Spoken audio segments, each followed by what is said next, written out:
Sa kwento nating ito, samahan natin si Kuya Arvin sa kanyang paglalakbay sa isang liblib na lugar na kilala bilang Sitio Maligaya, kung saan ang mga alamat at katotohanan ay tila nagtatagpo.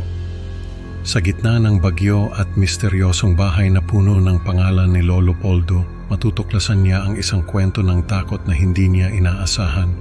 Ano nga ba ang lihim na bumabalot sa bahay na ito at sino si Lolo Poldo na kinatatakutan ng mga tao?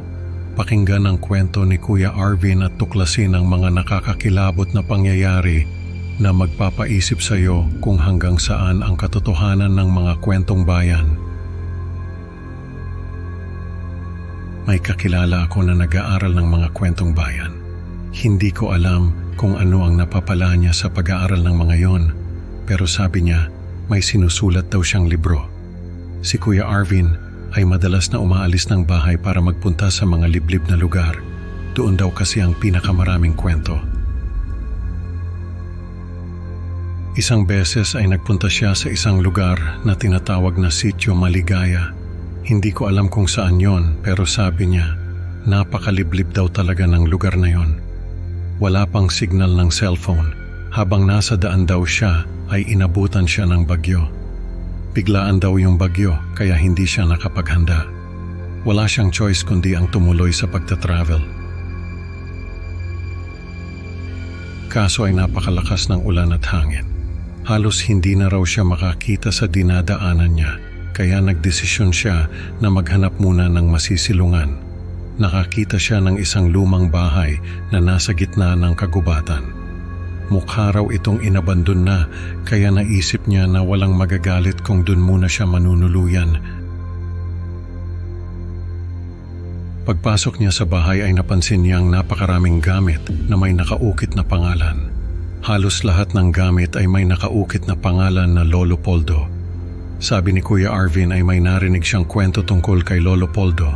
May isang matandang lalaki na kinatatakutan ng mga tao sa Sitio Maligaya. Dahil pinaghihinalaan nilang aswang ito, natawa lang daw si Kuya Arvin sa kwento na yon. Hindi raw niya akalain na si Lolo Poldo pala ang may-ari ng bahay na pinasukan niya. Dahil sa bagyo ay napagpasyahan ni Kuya Arvin na doon muna manatili sa bahay ni Lolo Poldo. Wala naman daw kasi nakatira doon, kaya ayos lang na doon muna siya tumuloy. Sa unang gabi niya doon ay may narinig siyang kakaibang tunog. Parang tunog ng malalaking pakpak na pumapagaspa sa labas ng bahay. Hindi raw niya maipaliwanag kung paano, pero nararamdaman niya na may nakatingin sa kanya mula sa labas.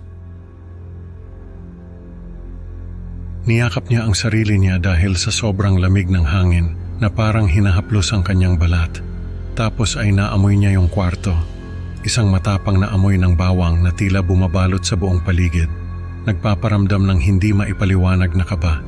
Kinabahan si Kuya Arvin dahil naalala niya yung kwento tungkol kay Lolo Poldo. Sa mga sumunod na araw ay nakilala ni Kuya Arvin si Lolo Poldo. Ayon sa kanya ay isang matandang lalaki ang nagpunta sa bahay at nagtanong kung anong ginagawa niya roon. Sinabi niya yung totoo at tinanong kung bakit inabandon na yung bahay. Sabi raw ng matanda, may aswang na naninirahan sa bahay na, yan, maraming nawawala dito, hindi lang tao kundi pati mga alaala.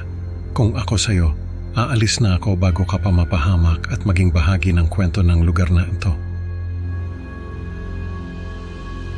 Nagtanong si Kuya Arvin tungkol sa aswang, pero sabi ng matanda ay umalis na lang daw siya at huwag nang magtanong.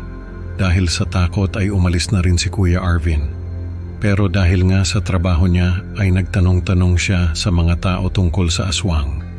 Hindi raw siya nabigo dahil marami ang nagkwento sa kanya tungkol dito. Marami na raw tao ang nawawala sa lugar na yon. Marami ring mga hayop ang natagpo ang patay at gutay-gutay. Ang pinaghihinalaan ng mga tao ay si Lolo Poldo. May mga nakakita raw kasi dito na lumilipad sa gabi at may dalang mga hayop na kinatay nito. Dahil doon ay napilitang lisanin ni Lolo Poldo ang bahay niya. Sa kabila ng mga kwento ay hindi pa rin daw naniniwala si Kuya Arvin. Hanggang sa isang gabi ay nagising siya at nakita niya na may anino na lumilipad sa labas ng bintana niya. Hindi raw siya makagalaw sa sobrang takot. Ramdam niya na pinagpapawisan siya kahit na sobrang lamig ng kwarto. Niyakap niya yung rosaryo na dala niya mula sa bahay, isang regalo mula sa kanyang ina na palaging nagsasabi sa kanya na ito'y magbibigay proteksyon. Habang paulit-ulit na nagdarasal, naalala niya ang mga gabing kasama ang pamilya kung saan siya ay ligtas at payapa. Naramdaman daw niya na lumilipad palapit sa kanya yung anino. Tapos ay may naamoy siyang mabahong amoy na parang bulok na karne. Pinikit niya yung mga mata niya at nagdasal ng mas malakas. Naramdaman niya na may lumalapit sa kanya at may malamig na bagay na dumampi sa balat niya. Binuksan niya yung mga mata niya at nakita niya na yung anino ay nasa harapan na niya. Pero parang natatakot ito sa hawak niyang rosaryo. Nag-isip siya ng paraan para mapaalis yung anino. Nakita niya yung camera na dala niya. Kinuha niya yon at kinunan ng picture yung anino.